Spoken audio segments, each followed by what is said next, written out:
ants. I'm kind of allergic to ants now. I just recently I bought one of those old Schwinn bicycles, the kind I had when I was a kid.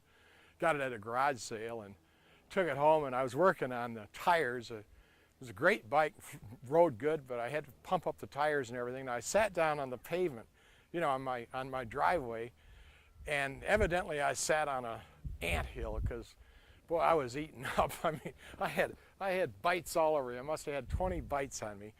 So kind of studying ants lately, kind of intrigued by ants, in fact. And I heard a story the other day about 2 ants and what happened. This guy was playing golf and he was driving, and he came back and whew, put his ball on the tee and whew, completely missed the ball, hit an ant hill, and 10,000 ants went flying through the air. So he teed her up again, and put her in a different spot and went at it again and missed the ball completely. 10,000 more ants went flying through the air. There's just 2 ants left, and the one ant says to the other ant, he says, "Man," he said, "if we're going to try to survive, we better get on the ball." Kind of like everybody's running into lately. If you're going to survive, you better get on the ball. And the other day, I told Jim Pickens, a friend of mine, about ants, and he told me this old story. He's been telling this story for 10 years. Jim's an author and does some great stuff. And he said there was a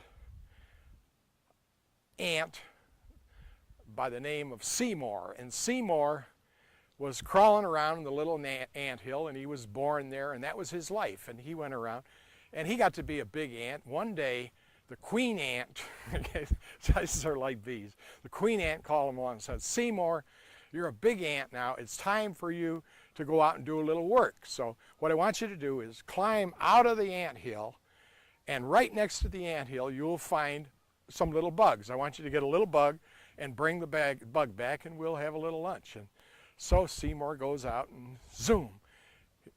He didn't even know where to go. They said, just climb out the hole, and you're there. He didn't even know there was any place except this dark place where he'd lived all his life. And he gets out there and he said, "Wow, what a fantastic place. It's all yellow and beautiful and bright," and he'd never seen anything like it.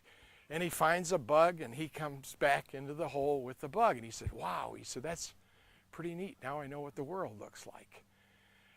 And he survived for a couple more weeks, I guess, in the ant hole. And pretty soon, the queen bee calls him over and says, "Seymour, I want you to go get a different kind of bug. And this time, I want you to go up out of the ant hole." And actually, what happened is, the first time Seymour went out, he didn't know it, but somebody had covered the ant hole with a pail, with a plastic pail, and yellow, and the light was shining through it, And so all he had seen was the inside of this plastic pail. He thought that was the world. She said, "No, Seymour, what you have to do is, I know about the pail. You got to crawl.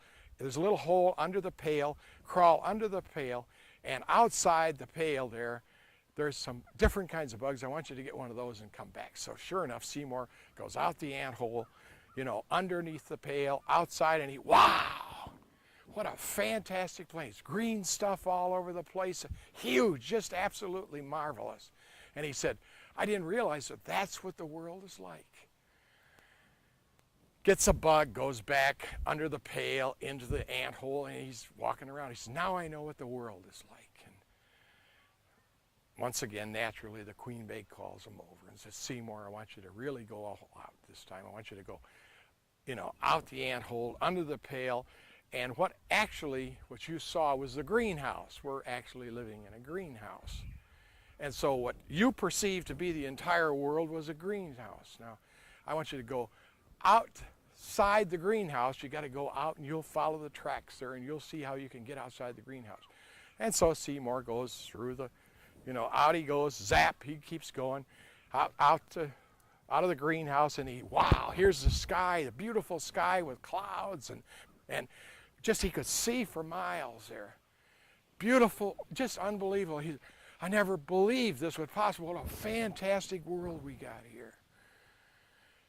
And what Seymour didn't realize is he was in a farmland in Kansas, and it was pretty flat, and there wasn't all that much. Well, later, Seymour found out about other things. Somebody told him about Kansas City and all the wildlife there and all that stuff. And I guess the whole message here is that you can't really figure out where you are right now until you know where you've been. You've got to have some kind of a benchmark in your life. And many of us, we move from here onto something else and say, wow, look at this here. And today, in today's world, we got to be willing, just like Seymour, to climb out of this one hole and get out from under the pail and get out of the greenhouse into the big world. And it changes, and it keeps changing. And that's what makes it exciting for you and I, because it's going to change every single day. Just take a good look at where you've been. Get excited, because there's all kinds of places where you can go tomorrow. You bet.